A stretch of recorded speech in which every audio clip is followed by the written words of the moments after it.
But thank God I didn't post this, so I'm gonna remove that afterwards. Anybody else that wait for host?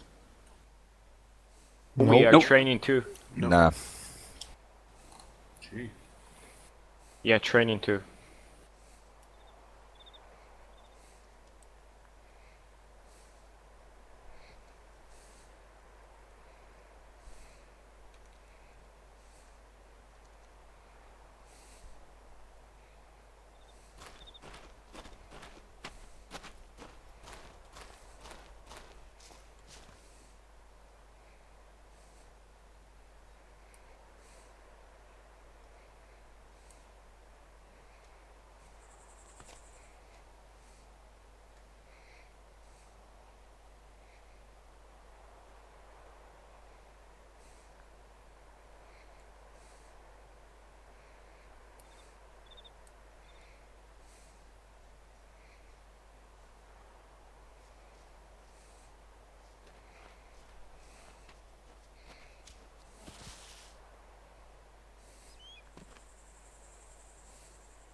Brent, why are we on a roof?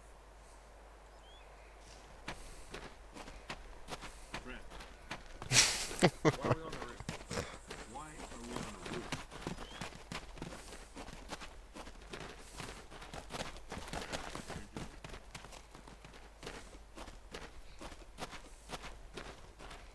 Okay, we need the participants to gather around in a big group to the northwest so Jumbo can jump on them. Human mattress. Can somebody just get below me to break my fall? Password. Same as the primary. Copy. Jimbo, how'd you get off this roof? Bam. He killed himself? Yeah. Ha ha ha.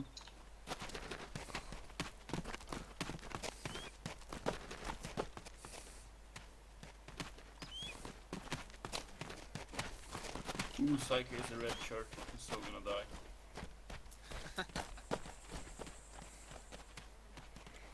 What's red?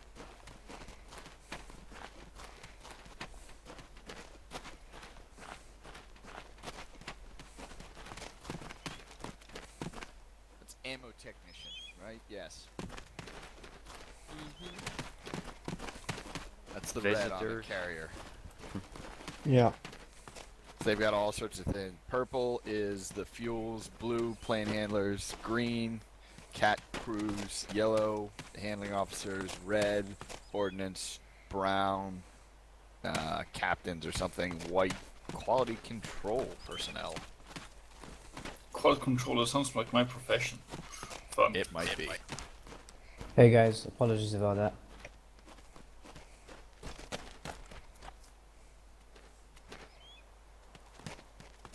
And 249s. I think half of us have M4s, half have 249s. Yeah, like AR, gunners, and their spotters. I assume. Yeah. Only we have no binoculars. So.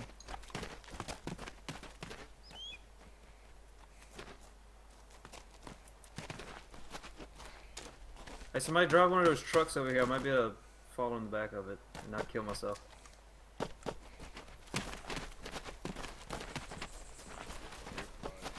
Has anything important gone down, guys? No, Not yet. Just people trying to get off the roof. People trying to get off the roof. Oh my god. No, get off it. Yeah. Right, let's try to break her fall. No, they're gonna bring the truck over. Yeah, respawn. Yeah, guys, get out of the way. No, I jumped off first. This is not Yeah, going no, that's well. what I did. I jumped off like 4 times now. Alright, Brad, let me record this one, jump. Now you No, gotta keep forward, going, forward, keep going, keep going. Go. Hold. Got it. Back up. YOLO! Oh!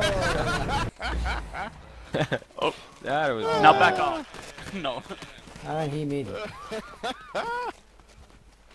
You know what? I actually frapped that. That's not cool. Yeah, same. HB, yeah. Yeah. More SB on the ground. Over here.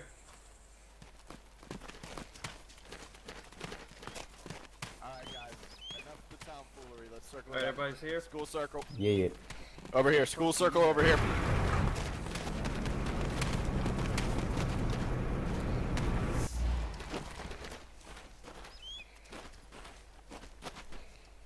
Is anybody fraps in this? I'm Yep. frapsing currently. Far Yeah, out. I'm about to Did you stream get it on that Twitch with the too. truck? Yeah, I got that. Who is that, me?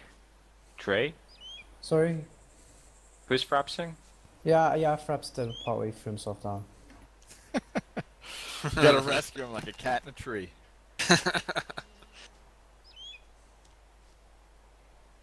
Alright, Gabe back. Gabe. No. Oh, sorry. I totally forgot I switched from push to talk. I'm here.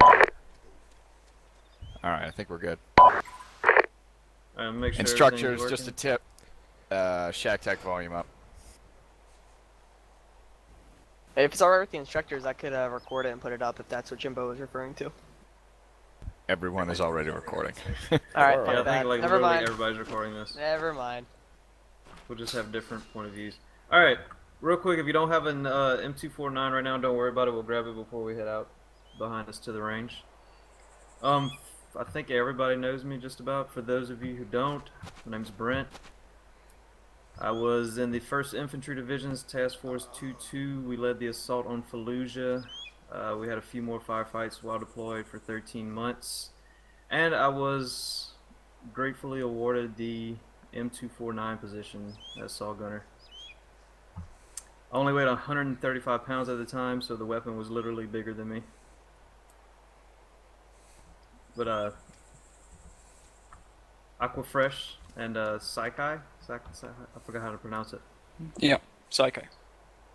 You guys want to introduce yourselves, or? Go ahead. I'm eating. Ladies first. Hang on, I'm eating. He's eating.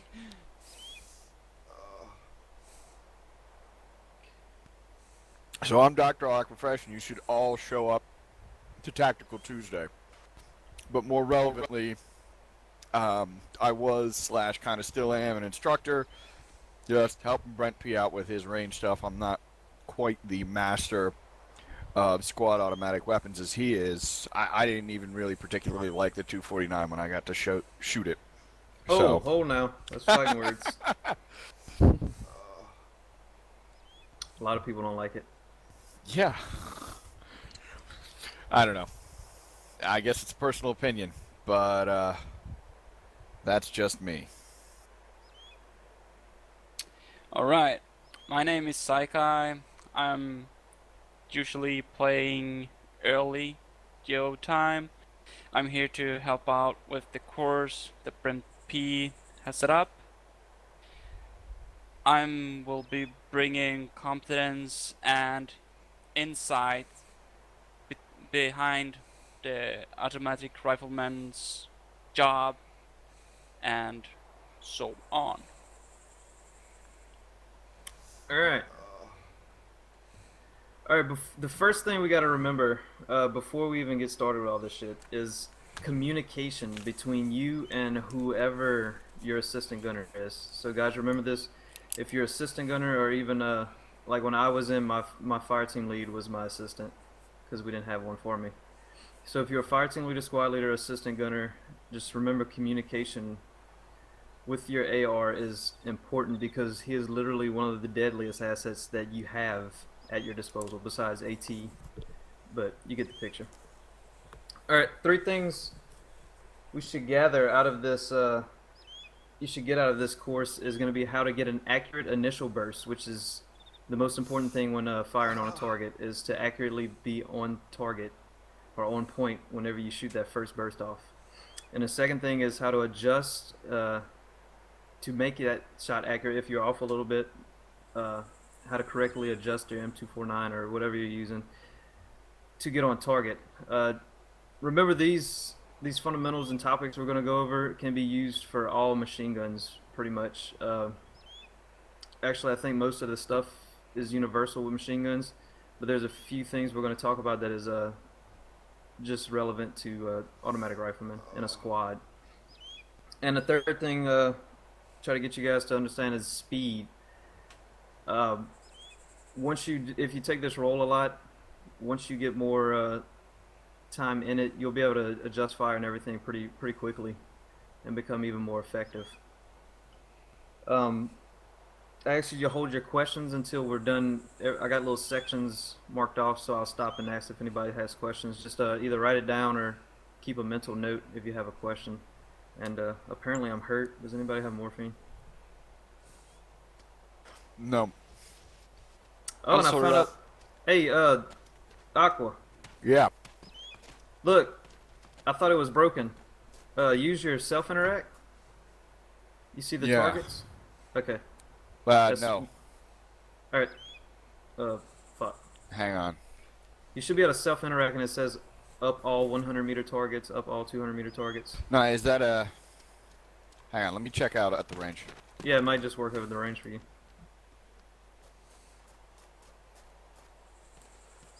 Alright, any questions so far? If you hit shift 5 on your number pad and you wave your little hand around, that'll help me out. What's up? Oh, Who's that, never Ash? mind. I thought you just wanted us to do. Never Or mind. is that Gabe? Gabe, quit being a douche. No, I thought you actually wanted us to do that. If we understood. Oh, No, no, I, for those who didn't. I think it's just you. You have a different... Because you have a different Well, player model, you're a head instructor, Yeah, etc. Zoomorph might have just He put it does to the that. head instructor. Because when we did it, we was all popping up targets at different times and shit. Let me check this. Hang on. Yeah, he might have just did it for the... What the fuck? Oh, fuck. Alright, let's move on.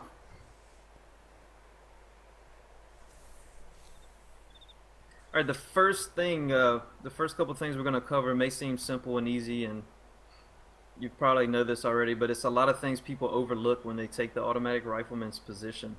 And you get a lot of guys in there that just want to shoot the big gun a lot. And while it sometimes may work, you can be a whole lot more effective if you just know the small things.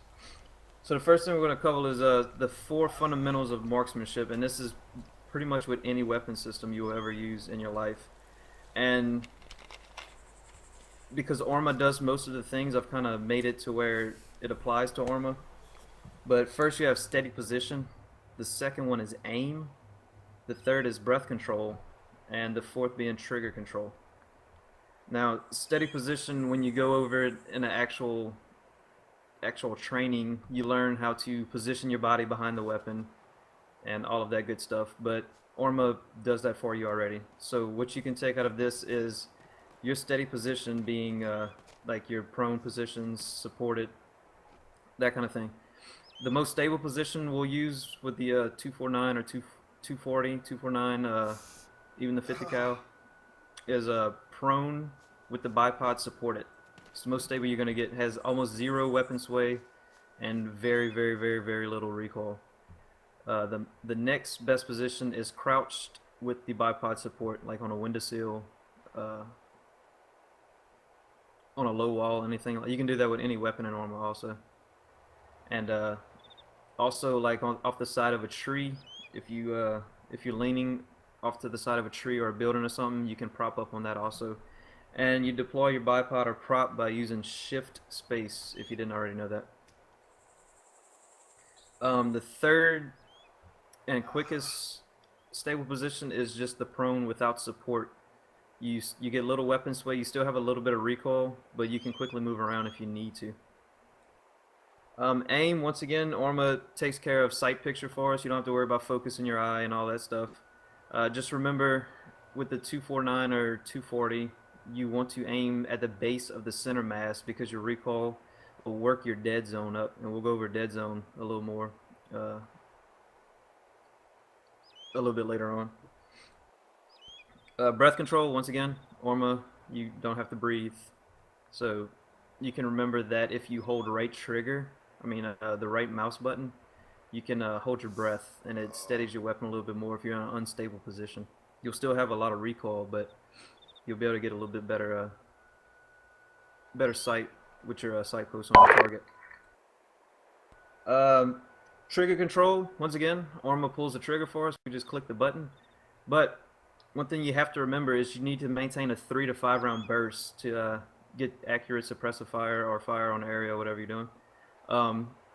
One trick they taught us was to say squeeze release to yourself. And if you say it like you're supposed to, squeeze release, that should be about 3 to 5 rounds. You'll also, you should see one tracer come out with a successful burst, not 2 or 3. Usually you just have one. All right, any questions on those 4 fundamentals? Instead of saying squeeze release, what is it? Die, fuzzy bunny, die. Oh yeah, something like that. There are a couple Die, different ones that motherfucker, die. Yeah, that one too. It's that sort of just to keep you on 3 to 5. Yeah, whatever you want to say. You want to say, no, I'm not gonna get too vulgar, but yeah, just whatever keeps you on a 3 to 5 round burst. All right, no questions. Let's move on. Yeah. I had one actually. Oh, go ahead. Just waving my hand around. I can't see. Where you at? Okay, but yeah, Oh, just a general suggestion. Do not have hold breath on your right mouse button, or do not have your zoom on your right mouse button. Otherwise, don't have them on the same key, because you don't want to lose your breath and get exhausted just because you're zooming in to see what you're looking at. Oh yeah, I forgot about. See, I use track IR, so I don't even have that. Yeah, that's a pretty basic Arma tip, and it applies to Yeah. everything, not just machine gunners. Yeah, see, I took that off because I got a track IR, so I didn't need that zoom anymore. I mean, I have my whole breath bound to one of my mouse buttons, one of the side mouse buttons, and zoom and optics on my right. So that's a pretty simple way to deal with it. You need hold breath a lot less than you need a lot of other things. So it could even be a key on your keyboard. Whatever you like. All right, no more questions. We'll move on to let's see what we got next. Moving target. Yeah, I'm pretty sure you're the only one who's going to be able to actually operate those targets. So. All right. Yeah, I think Unfortunately. Zumork might have changed it. Zoomer, can you operate the slides? Yeah, I can operate the slide. Actually, yeah. Did you have slides for what you were talking about? No, we don't. See, that's why I was trying to get the PBO unpacked because I was going to add slides to this, but I couldn't get it to unpack, so I just No worries. because I had a couple I wanted to add to this, but he's got some basic like classes of fire and stuff like that. Once we get into that, but moving on. See, this is one I want to because I have a lead table, and I'll just post it in TeamSpeak in a second. But everyone knows that you're supposed to lead a target. I mean, you learn it when you're 5 years old with a BB gun. Basically, with the 249, the 249, what I learned was at roughly 3 to 500 meters, which is where most of your engagements will be. A normal guy walking or even jogging is one target lead, and what that is from the center of his silhouette, say he's moving east to west, left to right from you, from the center of his silhouette, if you take and go the width of his body, if you go another up, that's one target lead. Target leads are measured in target length. So with a guy, someone around 300 to 500 meters, say 1/2 to one target lead is really all you need. We can illustrate this a little bit later once we get to the range, so I think that might be able to help. Yeah, like I said, I wanted to add that slide in here, but that's whatever. Well, I mean, post it in TeamSpeak, and then once we're out there, Saikai and myself will just run out there, and we'll try and we'll visually do this. Yeah, hang on one second. I'll actually post that in TeamSpeak for you right now. Cool. And as an application of the 240, remember the 7.62 round has a much flatter trajectory. But I'm sure we'll get into ranging later.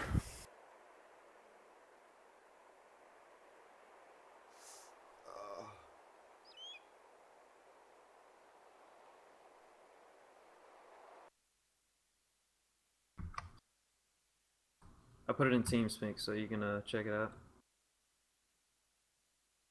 Holy shit, I'm everywhere. All right. But yeah, basically, a vehicle traveling at roughly 15 miles an hour at 300 meters is the same thing as one target lead. And, you know, even though you won't see a person sprinting like Usain Bolt across the field at 15, 20 miles an hour, it's the same concept. It's still one target lead off that person's body. Once you get out to, say, 600 to 800 meters, you start, that's when you start having to lead a little bit more. I like to lead at least 1.5 target lead, sometimes maybe even 2, depending on wind. And we'll get more into that with the wind here in a second. But leading, basically, it comes like take me for in real life. We spent hours and hours on the range shooting at different moving targets and stuff like that, and it kind of becomes second nature, something you learn on the range, actually applying fire. Like, I can tell you about it all day, but once you get out there and see the characteristics of the way your bullet, the trajectory and everything, that's how you really learn it. But 2 techniques for leading that I want to go over are the tracking and trapping, and they are just as they sound. Tracking is when you see your target, you've been given your target, and you actually track him with the appropriate lead that you need until you're either cleared by your fire team leader, squad leader, or whatever to shoot, or they give you the command to fire. Or if you've already been given the command to fire, whenever you feel comfortable with the line of sight you have. And that's basically just tracking. You're just tracking along with that target until you are ready to fire. The trapping technique is where you actually determine the direction, speed of your target, and you pick a spot and you actually trap him there. And what that means is when he reaches that spot at the appropriate target lead, you go ahead and fire on him. And it's kind of using a fixed position to fire on a target that's going to move into that position. Yeah, not a lot of squad leaders will do it, but sometimes you'll assign very specific arcs, or during ambushes, at this point you will begin your fire. There'll be arcs and limits of fire and shit like that, and then that's where this sort of comes in. Yeah, a lot of squad leaders don't properly know how to apply the automatic rifleman. So basically, what I see a lot of times is you just fiending for yourself, just going off instinct. And a lot of players' instinct is just to shoot the big gun as many times as they can. Pew pew pew. Anybody got any questions on leading? Any leading questions? We should all know. I mean, we've all played enough to know how the physics of armor works with some leading. It always manages to surprise me. Yeah, it's different. Another thing too, I forgot to mention, is the first thing we're taught when we actually go into qualify with the 249 is it's not best to follow your tracers, if you understand what I'm saying. When you're shooting like a fixed point, it's best to use your sight posts. Like, a lot of people want to use their tracers to aim, and while that's good in getting your adjustments and everything, you still want to use your sight posts, because bullets tend to act differently, different wind changes, things like that could throw it off. But that's just more along the lines of when we're qualifying and we had to actually shoot for points in order to get the qualification. Anyways, moving on. Next thing I want to cover is traverse and search, because a lot of people don't know what it is. And as a squad leader, I've called for a traverse fire, and the guy didn't know what I was talking about. So I just want to cover it really quick, because some squad leaders might actually use that when they're calling out fires for you. Traverse is pretty simple. It's left to right fire, like a tree line or something like that. It's just traversing left to right. If they do call for traversing fire, we'll get into it a little bit more, but you want to start in the center of whatever you're firing at. Like, say it's a squad formation and they're linear to you. You start in the center of that squad and work your way out to the left. Once you hit that left flank, you just go all the way back. And I'll cover that a little bit more later on. Searching fire is when you're firing in depth. That means like up and down, vertical. Say you're on a rooftop and there's a road right straight in front of you. That would be a searching fire, like searching down that road.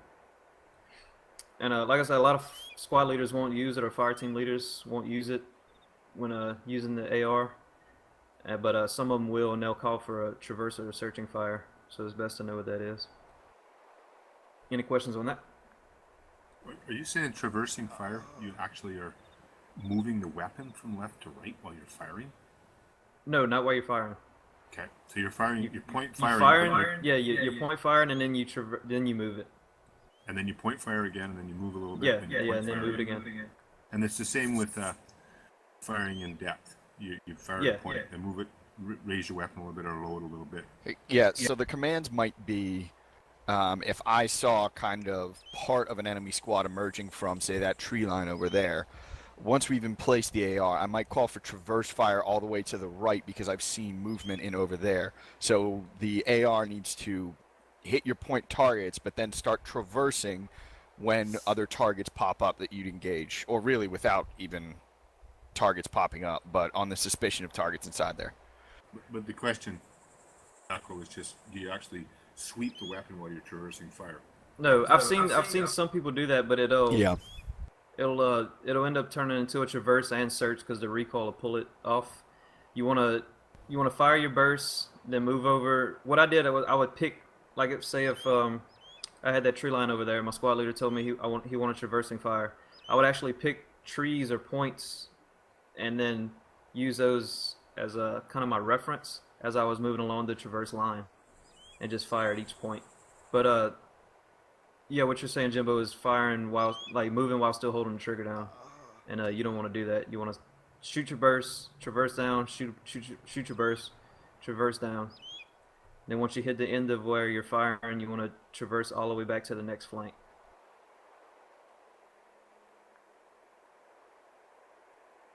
Think of it like a sprinkler. Yeah, and it's the same thing with searching too. You want to shoot your burst, search up, shoot your burst, search. Actually, a sprinkler is moving while it's spraying, though, Aqua. I don't know. It wasn't a spectacular metaphor, okay? Jump on me, why don't you? All right, Basically, yeah. Go ahead. Like a water cannon. If you have seen them in like huge farming fields, it shoots bum bum bum bum, and then it goes back bum bum bum, like traversing. I don't know if you guys have that in America, but we have in Sweden. No, I don't know if we have that. Let's have a class on Swedish sprinklers. Yes. All right. Moving on. The next thing we're gonna cover is application of fire. Some of these we'll actually cover again once we go into the combat techniques. So it's kind of redundant shit, but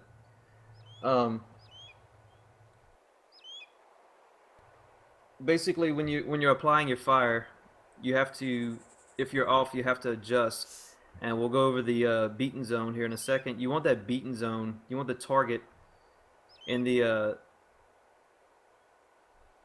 the spring. You want your target in the center of your beaten zone, and you will be able to see that once we get out in the range. You've probably seen it if you've when you're shooting the 249 or any other machine gun. It's where your rounds are hitting.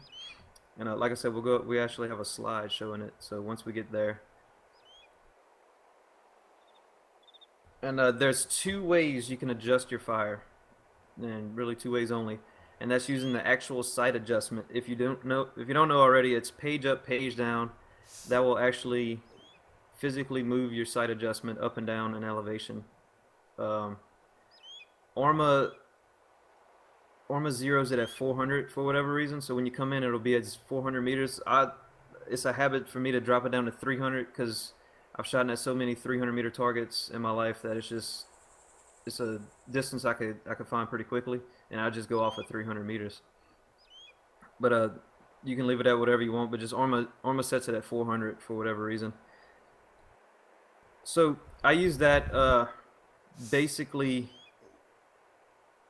The situation dictates it. Like if we're up close, I always drop it down to 100. If we move into a field, I'll pick an area, or if you have a good fire team leader, squad leader, they'll give you an area they want you to cover, and then you adjust your sight for that. The next one is your adjusted aiming point method, and this is what a lot of you will use. It's where you actually manipulate the front of your barrel, up and down to actually get on target. Don't make any adjustments to the sight, the actual sight itself. You just physically move the weapon to adjust for the elevation. There's some weapons that don't support shifting your sight, like this one, for example. Yeah, any scope weapons, red dot sights, anything like that, you can't do. This is just iron sights. Yep. I wish I had some slides of the fucking scopes to go over. I could find a couple maybe. They're pretty self-explanatory for the most part. But I had the M145 on mine, so it was a little weird. Anyways, Yeah, any, well, you can find that pretty easy. Here, I've got one already. Yeah, I was about to say, I think they got videos on them. I want to say Dyslexia did one. Any questions on adjusting fire and how to use that sight elevation? Basically, when it's just like say 200 meters difference, I just use the aiming point adjustment and simply move my weapon up instead of having to worry about adjusting the sight. Like I said, I do that if like I know I'm going into an urban area, I'll drop it down to 100 or 200. If I know I'm going to be in an open area, I'll find like the next tree line over or something and adjust my sight to that distance, whether that be like 400, 500 meters or whatever. And that goes back to the speed. That way, if we do take engagement, I'm already sighted in pretty much. So all I would have to do is make slight adjustments. All right, no questions. Next thing and last thing with the whole marksmanship we're going to go over is effects of wind. Now, in Orma, wind's kind of weird, I guess. It still has an effect on bullet trajectory, but it's not. I wouldn't call it right. And in Orma, I don't know. Does smoke go with the wind like it's supposed to in real life? Do you guys know? Kind of. It like, pretty much does. It pretty much. What I do is I just use Shift K. It's cheating, but if you hit Shift K, you'll see you get a wind direction. Well, it's not really cheating. I mean, when you're in real life, you can always Yeah, determine... when you're in real life, you can. Yeah. Yeah. But So it's all fair. For wind direction and speed, like I said, smoke. Shift K. Any kind of smoke, dust, you can get a general direction. I would say trees, but I don't know if that shit'll work. But yeah, Shift K will give you your wind direction at your location. Now that might be different, 700 meters away, but it gives you a general direction. Your different kind of winds, your wind values, if it's straight across, like left to right, right to left, that's a full value wind. That's going to have the most effect on your bullet, so you have to make adjustments accordingly. Half value winds are coming in at 45-degree angles, pretty much not full head on, but not fully from the side either, and they'll have half the effect that a full value wind will. And you just have to make these it'll be just small adjustments to adjust for the wind. In real life, we would have a wind adjustment knob along with your sight elevation, but we don't have that in Orma that I know of. Winds coming directly at you or directly from behind you are called no value winds because they have, for the purposes of the 249 or 240, they don't really have much effect on the bullet because we're not trying to shoot like miles away. All right, any questions on wind? No questions. Wait, one. Dre? Yeah, I once heard about wind effects. It's called Coriolis, something like Coriolis effect, something like that. Coriolis is how it's pronounced. Yeah, Yeah, Coriolis. Yeah, and is there anything important with that? Being that I don't know anything about it, probably not. I don't know. Hang Does anybody know anything about the Coriolis effect? I understand the overall concept. I'm not sure 100% how it relates to machine guns, but let me search for that. It's the rotation of the Earth. If it's not full or half value winds, we're not shooting at distances where we need to be like marksman, like spot on, because for one, we're shooting bursts of rounds downrange, and like I said, we're not engaging like 2,000 meter targets or anything. Yeah, for real.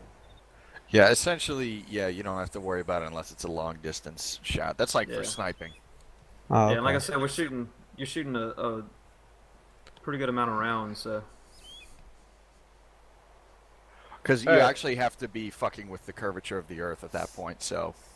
Yeah, I was about to say, doesn't that get into gravity and all kinds of other crazy It's a shit? rotational force, yeah. Mm-hmm. Alright, Yeah, we don't need to worry about it. Yeah, cool. All right, now getting into fire commands. I really wish they would teach this in squad leader, fire team leader courses, and honestly teach the importance of having the automatic rifleman and knowing how to fully use him. But your fire commands, you have 5. You have your alert, direction, description, range, method of fire, and your command. Alert is basically, hey fuckhead, or hey AR, hey alpha AR, whatever, or call you by your name, just something to alert you that fire commands are about to happen. Next is your direction, north, east, west, give a bearing, whatever kind of direction they want to give you. The next is the description. They'll give you a description like infantry in the open, small jeep, machine gunner in the open, machine gunner behind cover. Just a brief description. Next is an estimated range. If they have a rangefinder or whatever, or help them figure out the range once you see the target or the area he's in. Get your range, make your adjustments however you need to make them. Next is your method of fire. This is what I was talking about with traversing or searching. They'll give you a general method of fire, like traverse whatever area they just told you about. And then the final will be the command to open fire. Now usually they'll say on my mark, on my tracer, or just straight open fire. If it's getting hairy, they'll just hurry up and give a brief fire command and just start shooting whenever they're finished. But usually they'll say on my tracer or on my mark. I had my fire team leader actually just carried a magazine full of tracers and would just shoot tracers for me. It's a good way to deal with that sort of thing, although that gets more into squad leading. I'm sure most of you noticed, but this is close to a very brief contact report that you would send. So, target, range, description, all this sorts of stuff. I've got size, so you just, and normally you'd say, I have eyes on 6 men, 6-foot mobiles, 1 UAZ, whatever the description is there. And usually what I always say is you've got near within 200 meters, medium between 200 and 400, and far 400 plus. And so it's similar to that sort of command. You're just telling, and this is, I guess, getting a bit into squad leading, you're telling your automatic rifleman, here's this contact report, and then in addition to that, you're giving him directions what to do on contact. So I want you enfilading fire on, me shouting for it or whatever. It's pretty basic, and it is very similar to just calling out the contact report. So whenever any of you are squad leaders, please remember to do that, because very, very, very few squad leaders actually do that. Yeah, that's what I said. I wish they would add this somewhere in their in the There's leadership I courses. can tell you right now, there's way too much material to cover to actually get to this. I'm Yeah, sorry. Yeah, I've been working on. I have a couple of prototypes for squad leader courses. I'm the only person who's taught one in the last year or so, and there's way, way, way too much. I pushed 3 hours without getting into effective employment of weapons, so there's kind of a lot to focus on. All right, yeah, go ahead. Yeah, sorry to interrupt. So basically, what you're saying is next time, because I tend to lead a lot, it's I need to make sure that when I give out a contact report, to tell my MG instantly, separately, or just to make sure he alone. Make No, sure yeah, if you guys get contact, make sure don't just tell him. I mean, make sure your entire squad knows where the contact is. But Yeah. double check, make sure he knows. Give him your little fire commands, and It's give him meant a TC command to dependent. fire. Yeah. So if you're taking, if you walk right into fire, obviously you've got to manage your teams. But if you're set up in such a way that you can run up and down the line or whatever formation you're in, where your guys are in place, do so. As a squad leader, run up and down the line, start setting arcs of fire, tell your MG, tell your AR, tell whatever you have, this is how I want to do this, this, and that, and then position yourself. Now, this is a little bit more for fire team leaders, where they should be positioning themselves so that the AR can hear them, and they need to be in direct control of that weapon. So they should be just talking, okay, this is what you should do, this is where and why and how. Squad leaders, it's a little bit more, if you can, just pass it down. But this is a little bit, fire team leaders, definitely make sure you're in control of your weapon. It is your most powerful anti-infantry weapon, and you need to make sure that they get a heads up. It's a lot of fire team leaders and a lot of squad leaders use it as just a rifle with a big magazine, and that's very much incorrect. So that's the point that we're making here. Try and put a little bit more detail into giving orders to your automatic rifleman, because it's a very useful tool to have, but don't prioritize it so much that it actually takes away from what you're trying to do. Yeah, like I said, usually when I got to my unit, it was already confirmed, or they already figured out that I was going to be the next saw gunner. So they put me in as an assistant gunner for a while just to learn the basics before I went off to qualify. And then once I got qualified, my fire team leader took back over pretty much as my assistant gunner. Like he was always there with me. And like I said, because it's really your most important asset as far as anti-infantry goes in your squad. All right, let's move on. We'll get into the combat techniques of fire real quick. Something y'all probably already know. Bullet trajectory. It's the path of the bullet, the flight it takes from the barrel until it hits the target area. Let me see. It's a little bit more realistic shooting and not There we go. arma shooting, but remember that the bullet comes from the barrel, not the optic. Yeah. That's a mistake I see people make. Like I said, this really isn't too important for us. I just have it written down. So, maximum ordinate is the maximum height the bullet will get on that trajectory. So let's see.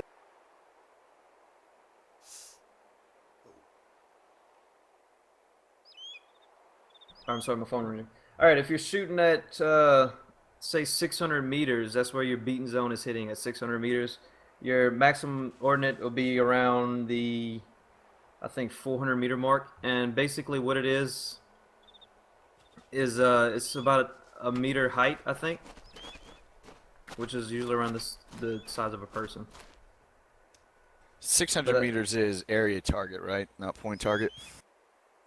Yeah, when you get out to 600, it's really area, because you're getting your beaten zone's gonna, your cone of fire and everything's gonna widen up. Like I said, I mean, for Orma, it really doesn't matter. So what is the definition of beating zone? How would you explain it?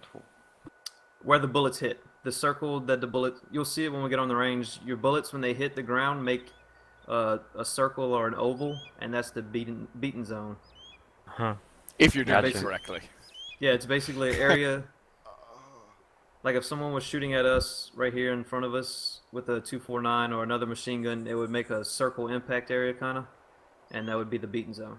This is all physics, but there's a specific circle at a certain range that your bullets will all strike within when you are shooting it correctly in short bursts, aimed areas. If you can't see the picture right here, move up, and it shows it. Actually, does it not show it farther back? I can see it all the way. I mean, some you people just got double shitty tap graphics. plus scan your number. Right. Yeah, that's right. Yeah, just move from sideways. That's fine. Yeah, here you see right here you see the M249 setup, and where it's firing from, where it hits over here on the other side of this little canal or whatever this is. That's the beaten zone. That's the circle that all your bullets are going to land in. And like I was saying earlier, you want to put your target in the middle of that beaten zone, because what that does is the top half of that cone of fire, if you can see that, that's the actual cone your bullets will make. The top half is going to hit the top half of the target, while the bottom half hits the bottom half near his shins and his toes and stuff. So you're covering your entire target with bullets, with rounds, if you put them in the center of your beaten zone. And like I said, this will come with application of fire. Once you spend a lot of time with the M249, you'll be able to manipulate better to get a better this will make more sense. This will make more sense, in application. And the dead zone there in the middle can be friendly forces, depending on the way that you're firing. It's discouraged to do that kind of thing, especially in Arma. But if the range is great enough and you're shooting at a high enough arc, you can put friendly forces low in the middle in the dead zone, and enemy forces that are attacking on the other side. But Yeah, you know. your danger space is always going to be. Let me see. What is it? That's a little bit more for the 7.62 class weapons because they have Yeah. you can fire them at a higher arc and they will still impact with lethal force. 5.56 is a little bit more direct. Yeah, and your danger space.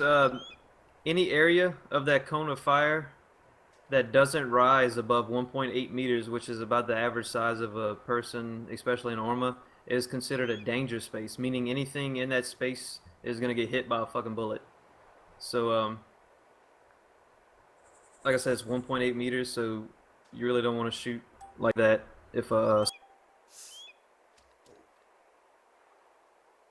seen in a live demonstration when I was stationed in Germany of a 249 setup, and I think the targets were almost 1,000 meters. And what they did is left one squad leader with the 249s and flanked the rest of the squad around and got in like an observation position.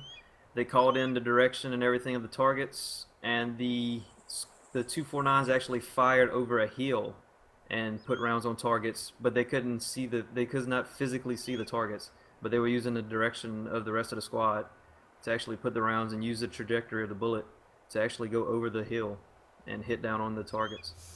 I just thought it was pretty cool. I've never done it. But... Physics, ladies and gentlemen, physics. All right. Anybody got any questions on the beaten zone and characteristics of fire? Nope. Like I said, you always want to remember to put the target, whatever you're shooting at, you want the center of that target in the center of that beaten zone. That's when you'll get your most rounds and be the most effective. All right, let's move on to classes of fire. All right, classes you have, with respect to the ground, you have your grazing and your plunging fire. And it's pretty self-explanatory. Grazing fire, if you're on a flat ground, like say we're on the range over there and we're shooting to say 700 meters, your bullets will actually graze above the ground, no higher than 1.8 meters.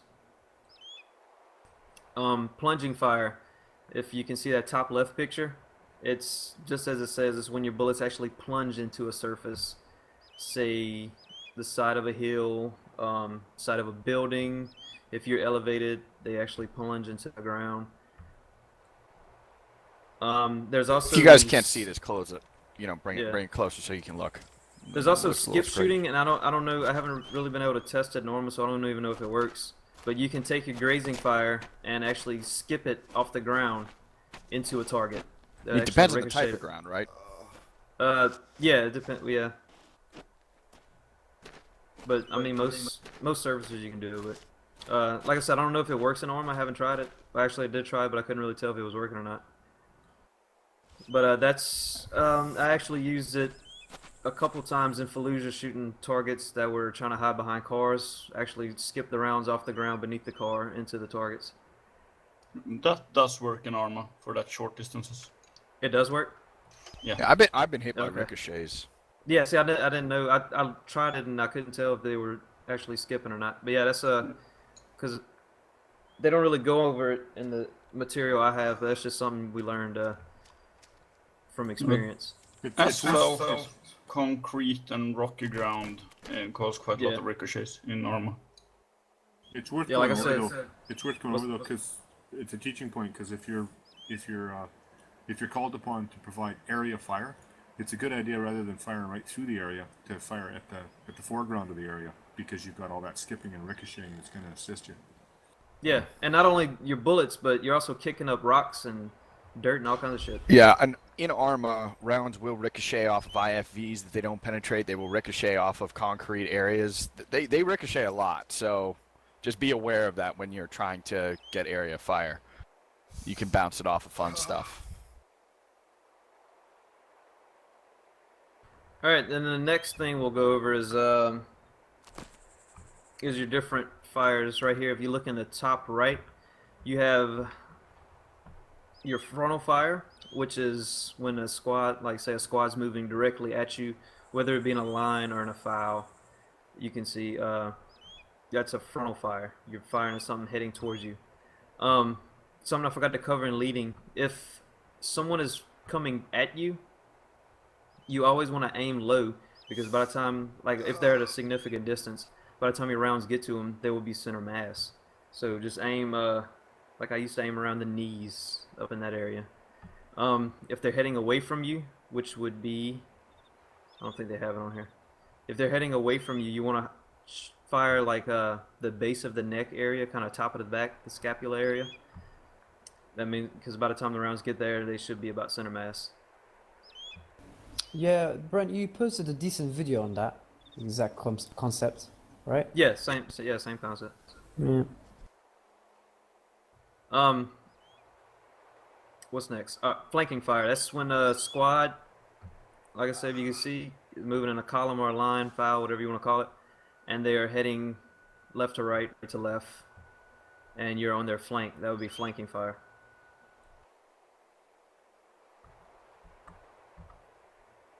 Oblique fire is usually when you're basically at like a 45-degree angle from a squad moving, and they're at an angle from you.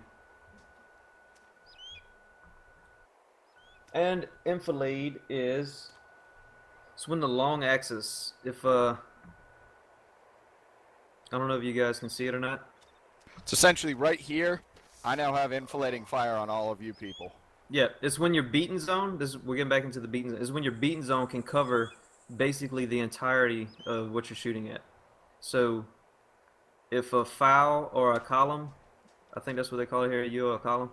If a column is heading straight at you frontal, as you can see in the bottom right picture, if a frontal column is heading to you, you can cover basically that entire column with a few bursts. So that'd be an enfilade fire. Or if you're able to flank, you can get around the or side flanking, and aim down the long axis. Yeah, or if a line is flanking, meaning you have a line formation that's moving from your left to right. Once again, once they hit a certain point, you can pretty much cover that entire line with just a few bursts of fire, and that's called enfilade firing. And the opposite of that is defilade, and it means kind of a different thing. They're both French terms, but defilade is when you are in a position so that you are protected completely from fire. And, I mean, I use that term a lot. I don't know if a lot of other squad leaders do, but it means that you cannot be targeted by machine guns like that. You're in heavy cover, you're in a trench, you've got all that sort of stuff, so you cannot be targeted that way. It's a good term. I like it. Yep. And once again, this gets into more like leadership type things, but it's what they teach us. It's the small things that count. All right, we're going to move on with fire with respect to your weapon. And what that is your fixed fire. You probably, like, I can barely even see this with my computer, but on the very bottom you see the different. The first one is fixed, the next one is traverse, the next one is search, the next one is traverse and search. I can't read the next one after that. That's what I'm saying. I don't know what the next one is. Which one? And the next one is it looks like a linear. aim, free something or other. Oh, free aim. That's the last one. Yeah. All right. Fixed. First we'll go over fixed, and what that is this the fixed target when you're at a direct lay, which means you're just directly on a target, not moving, not adjusting for anything. One person or one, say, MG nest or say a Jeep or something like that. That's okay, a the fixed binoculars target. have made it worse. Yeah. That's a fixed target. You're not gonna deviate from him. If he moves or it moves, you follow it. You're fixed on that position. You're locked on it. So if they ever call for fixed fire, that's what that is. Stay on them. If they get mad at you because you're following the target around, tell them they don't know what the hell they're talking about when they call for fixed fire. All right, traverse fire. We already went over that. It's left to right linear fire. And if you can see the drawing, it looks like balloons on strings. Yeah. And that's a pretty good concept of it. You have, a dozen targets in a kind of linear sheaf there. You've got to bang, bang, bang, bang, bang, hit each one with bursts, not just spray the entire way across. Yeah, you can see the little balloons, as Aqua put it. That's your burst points. That's your aiming points. And what you want to do is you want to make sure you cover the width of the entire area you're traversing, but you want to put your burst points or your aiming points close enough to where you get full coverage, but not close enough to where it's like overlapping, and you're just going like a little section at a time. Search, same thing, except you're going up and down vertical, but it's got the same concept, fixed points, and you just move up and down. Traverse and search is when, as you can see, you go at an angle, like that oblique picture up here. That would be a traverse search. If you want to cover that squad, say moving at that angle right there, you use traverse and search.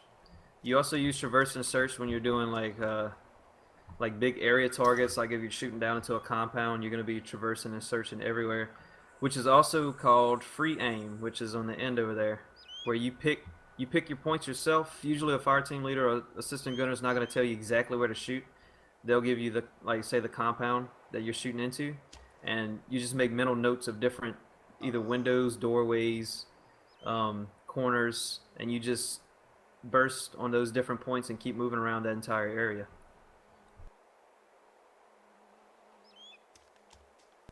All right, any questions on that? Nobody? All right. Now that we're talking about area targets, we'll get into your types of targets. You have point targets, which once again, that's fixed, or well, I mean that's your fixed fire. You'll follow it, but a point target is, let me see. Say I gave you the command to fire on that Humvee. That's a point target. Or say that building, the range house. It's a point target. It's not going anywhere. It's gonna just stay there. It can't move. So you just fire on that one point. Doesn't have to be a building or anything else either. Yeah, it could be a tree or whatever. It's just like if I'd have said Humvee, that Humvee like they can actually it can physically move if it wanted to, so it wouldn't be a point target anymore. You'd be fixed on it. It's just confusing as shit, but. All right, your area targets can consider these to have width and depth, meaning traversing and searching fire. You'll have that's where your linear targets come in, where you use traverse fire. That's where your deep targets come in, where you use searching fire. And that's when they have linear and depth, where you have to do the whole searching and traversing, just picking different points. But that's area targets. It'll be an entire area. But like I said, it can be a tree line where they give you the area and all you can use really is traversing fire. And it could be a street where all you can really use is searching fire. Or it can be an entire little compound area you're looking down on where you have to use both. It just all depends. Alright, next we'll get into like the rate of fire. You have 3 rates of fire with the 249 or any machine gun really. You have a sustained rate of fire, which is your 3-round bursts. And what that does is you can sustain fire for long periods of time while not wasting that much ammunition. Usually it's about, I think, 75 to 80 rounds per minute, something like that. And like I said, you won't cause any damage. I don't know if Orma takes into account damage to the weapons, does it? No. I mean, they're supposed to be...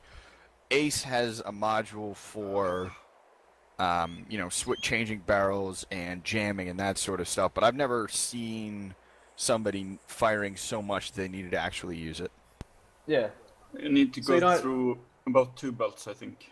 I've once gone through an entire box without, like, ever stopping, and it's a jam. Yeah. See, in real life, you'll start seeing smoke just pour from your barrel even when you're not shooting, and that you're damaging the barrel. You got to change it out. Yeah. But like I said, sustained fire, you get the least amount of damage to not only your barrel, but your entire weapon as a whole. Even your belt, you can degrade your belt, believe it or not. And that shit gets hot too. Yeah, it gets like you can't even touch shit. You just kind of cry and hope you don't die. Yeah. Rapid fire is the next one, and that's usually around 200 rounds per minute in 3 to 5 round bursts. So it's still 3 to 5 round bursts, just in more rapid succession. See, a lot of people get them confused. Sustain is like 3 to 5 round bursts. Pause usually the same amount of time, and then do another burst. Rapid is one behind the other, just constant. But just enough pause to where you're you're not going to damage your weapon. You still can't overheat the barrel with a rapid fire though. And then you have your cyclic fire, whereas you just hold the trigger down and let hell loose, pretty much. The other thing, the other command that I will use, that other people will use, is talking guns. So, Yeah, I was gonna go over that when we get into right, the yeah, never mind that. using You the go over dual. Yeah, that's like my favorite thing. it. I would think so. I'll leave it to you.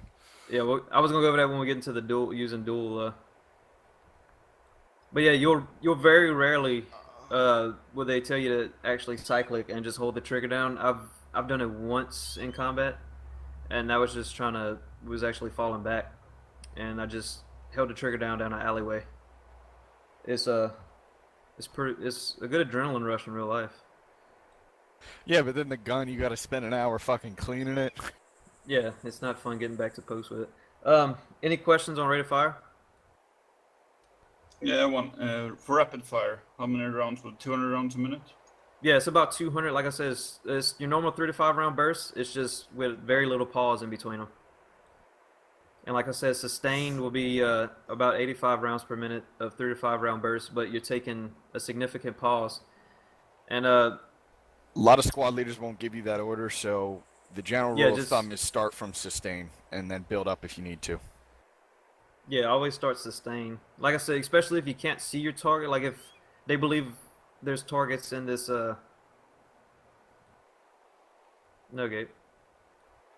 If there's targets in that tree line, if there's suspected targets in that tree line, they might tell you to just do a sustained fire until it's confirmed, and then you can get more of a general description of where that target's at to put a rapid fire on them.